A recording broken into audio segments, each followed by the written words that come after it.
So I'm here today to do a spoiler-free review of Remembrance of Earth's Past, all by Cixin Liu. The first book is The Three-Body Problem, which you probably heard about because it's super buzzy online right now. I'm filming this in preparation for the new Netflix show that's coming out, which I'm very excited for. And I wanted to read through the entire series, give you a spoiler-free review. Hopefully this will still be interesting for those of you that already have read the series and want to know my opinions and thoughts on it. All that being said, let's get started. First, let's talk about what this series is all about, and I want to give you enough information to let you decide if you're interested in the series, give you an idea about the structure of what you're going to find here, but I don't want to give away too much information. If you follow my channel, you'll know that I actually lean always towards less plot summary. But in a case like this, the lesser plot summary is basically that the book takes place at the beginning during the Cultural Revolution of China, and that involves a video game. And that is the basic synopsis that I knew when I went into this book, and in my mind, it actually wasn't quite enough to really understand what this book series is about. I read the first book, full disclosure, actually a while ago. I read it, I somewhat liked it, and then I did not continue on with the rest of the series because I wasn't especially excited about the first book.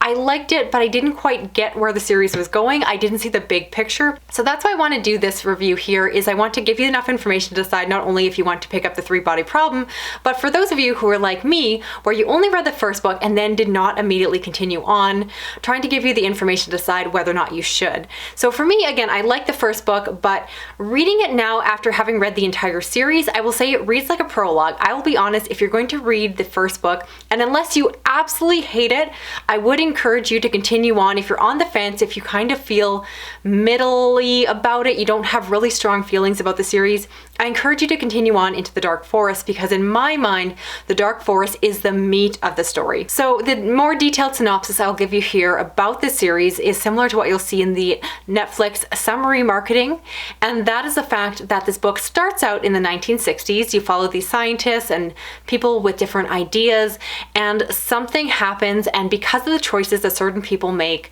there is ramifications that will transcend generations of humanity to come, and basically leave humanity, those that come afterwards, having to deal with the aftermath and the preparation for what possibly will be a great threat to humanity. Now I'm going to leave it there. If you have watched other people's reviews, you probably know more about what that means, because I feel like a lot more people give a lot more details than I'm going to do here. For me, I just want to give enough to be able to talk about the structure of the plot. So again, in the first book, it's all about the setup of what happens to create that threat. And most of the book, honestly, is a mystery, which is why, again, it was nice to go in somewhat blind, because I got to organically learn about the story, the development, and the reveals as they were actually happening to the characters, as opposed to going into it knowing a lot more than I should. So the first book really just deals with how they got to the creation of that threat, how that comes to be, and then really what is most interesting is how humanity has to deal with that. So in my opinion, other people disagree, but I think that the Dark Forest is the strongest of the three books.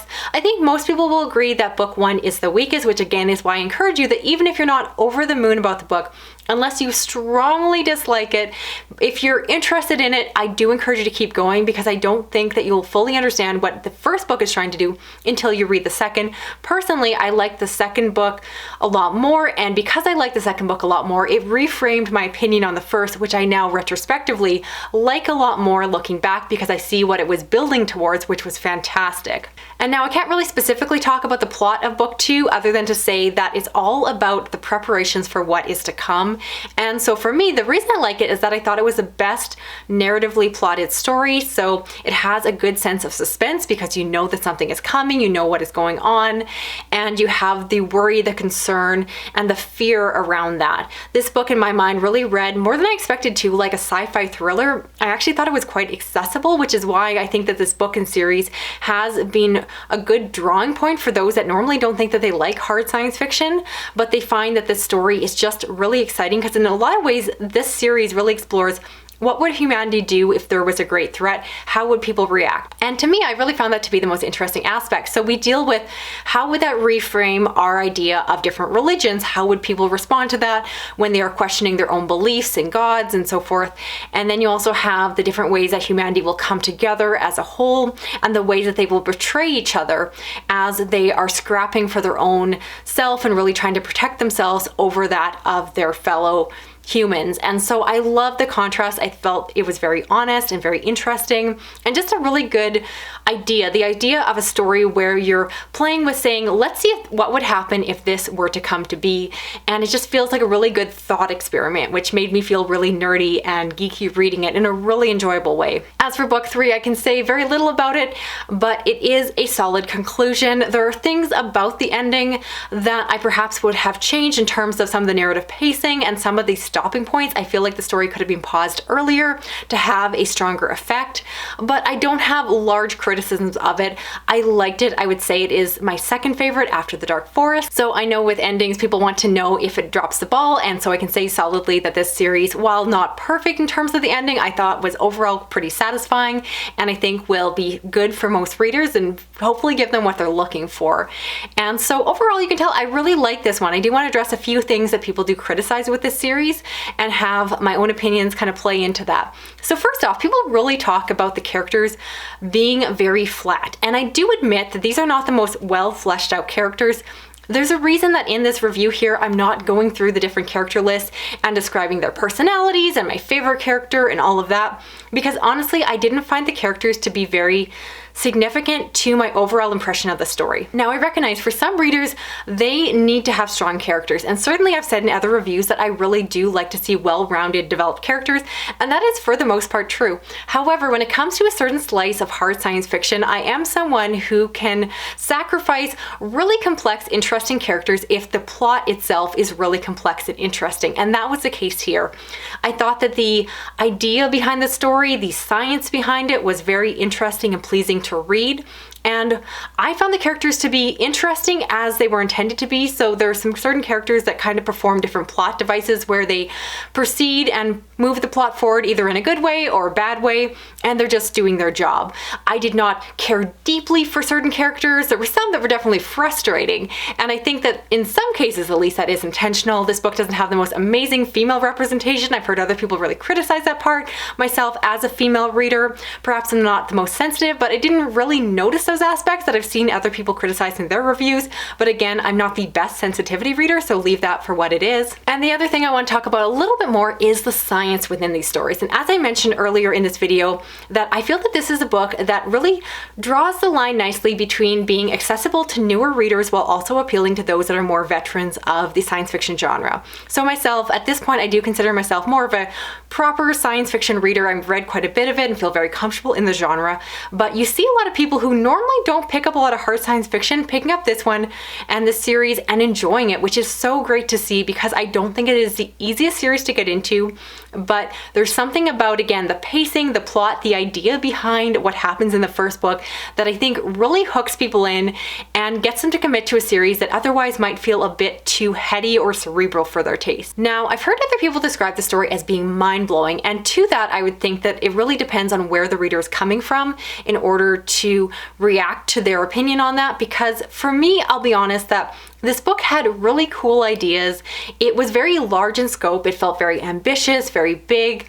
And I think, again, if you're used to reading very small scale science fiction, this one just kind of opens your mind to possibilities you may not have thought about before. Within each of the books, the author does dabble into what people might describe as science fiction info dumps, where the author describes different scientific theories and plays them into the story. They do a decent job of making it accessible to a reader, so they at least have a vague idea of what the concept is and kind of breaking it down or dumbing it down into layman's terms. So for myself, as someone who has started to read more nonfiction science, I have read some books by, say, someone like Neil deGrasse Tyson, and so I'm familiar actually with a lot of the things that were talked about in this book, things that for other readers were mind-blowing, crazy ideas they'd never considered, weren't new to me. So I want to caution people when they hear recommendations for the series saying you will have your mind blown, you'll hear about ideas you've never thought about before. I do think, at least in my opinion, that you really have to consider the messenger when you're reading or hearing hearing things like that, because I think it just depends if someone has been introduced to these ideas before. Don't get me wrong, I thought the idea of the dark forest is really cool, but I know I've heard that before. I know I've read that somewhere before, so it wasn't the first time it was introduced to me, and I kind of already knew some of what the book was going to discuss before they actually got into the meat of that conversation. And there were some other ideas along the way that were just things I've, again, heard about before, so it wasn't quite that aha moment I've had for other readers. That being said, I had a great time reading this book, and again, I'm delighted to have a book that doesn't dumb down the science so much in order to make the book more of a bestseller, and instead entices those that normally would shy away from a book or series like this to try out a book and think, that sounds so cool, I want to give it a try, even though it intimidates me, even though I'm a little bit scared to pick it up. I want to know what it's all about. And that's what I'm going to encourage with you all here, is that if you don't read a lot of science fiction, this book is going to be confusing at times, is going to be a lot of moving pieces, especially at the beginning. It's not that the science is confusing, it's more that the plot is rolled out in a strange narrative way, at least in the first book, where again you have this mystery and it takes a long time for the pieces to come together, and you just have to sit with it. And then even when you finish the first book, you're going to sit with it and go, I don't know what I just read. Where is this book series going to go from here? And what I did the first time, which was a horrible mistake, is I just let myself sit in that confusion for over a year before I went back to this series. So I then went and reread The Three-Body Problem again and continued on to book 2 and then book 3. And that is the way you need to actually read the series, is read it back to back. I do think it is meant to be read as a cohesive series. This is not a companion series, and this is a time where I would encourage you to binge through the books, because you don't want to forget the details, and they really do stack on top of each other. So overall, those are my general thoughts and opinions on this book series. As you can tell, I really liked it. The books are not quite a 5-star experience for me, but I am someone who's very shy about giving away the full 5 stars to almost any book series on my first read through. So perhaps over time that will change. If I revisit this video and series in the future, I'll let you know. But for now, I would love to hear from all of you in the comments. So for those who have read this book and series, I would love to hear about your opinions, but let's keep this video talk pretty spoiler free. So if you are going to talk plot points, just make sure you leave a bunch of spaces and a spoiler warning in your comments. And then for those of you that haven't read it, I'd love to know if I've enticed you to pick it up. I do think it's worth your time. I don't think it's for everyone, and if you stuck around and watched this video and you finished it saying, I don't think that book's for me, I totally respect that too. I appreciate your time even coming in to check out what this series is all about. If you want to stick around and subscribe to my channel, I appreciate that. I do read a lot of horror, thriller, science fiction, and fantasy and other dark things. If you want to support me with this video, you can give me a big thumbs up. Especially review videos don't really do well on the internet, but I try to do them as a passion project because I love talking about books, and if I'm going to make a booktube channel, I need to do review videos. So if you enjoy this, I hope you stick around. I hope that you drop a comment, even if just a stack of books, to let me know that you're here. And if you want to hit that little notification bell, you'll never miss a video from me. Thanks so much for watching. Talk to you again soon. Okay, bye-bye.